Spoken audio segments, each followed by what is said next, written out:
په ووټر لیست کې زمونږ څه نمبر دی او موږ خپل ووټ په کومې علاقه کې استعمالوو. کله دې تاسو ته پته نه نو تاسو بیا خپل ووټ چې دی دا نشئ استعمالولی.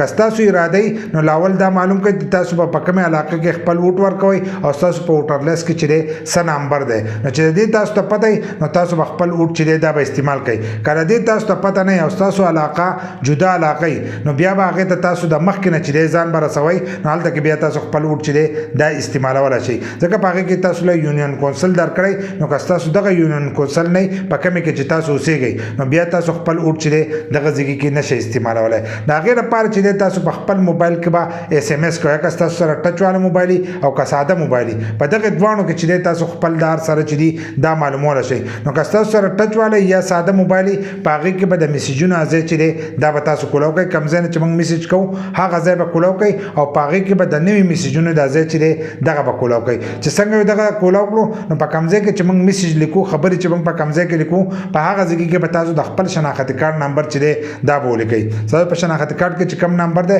هغه نمبر چې دی هغه به مکمل په هغه ځای کې ولیکئ. بیا به له پاسه په کوم ځای کې چې نمبر یا زموږ د ملګري نوم نو په هغه ځای کې به تاسو 8300 چې دی دا به تاسو ولیکئ.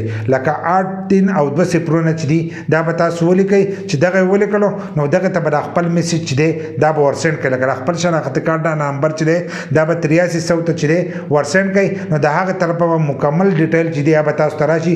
ستاسو د ووټر لیست نمبر به تاسو ته راشي. ستاسو یونین کونسل به راشي. مکمل معلومات چې دي تاسو ته به هلته کې حاصل شي چې تاسو په کوم ځای کې خپل ووټ ورکولی شئ او ستاسو نمبر چې دی دا څه دی. نو دا اوس چې دی تاسو چک کړئ چې تاسو ته پته ولګي چې تاسو خپل ووټ چې دی دا په کوم ځای کې استعمالولی شئ.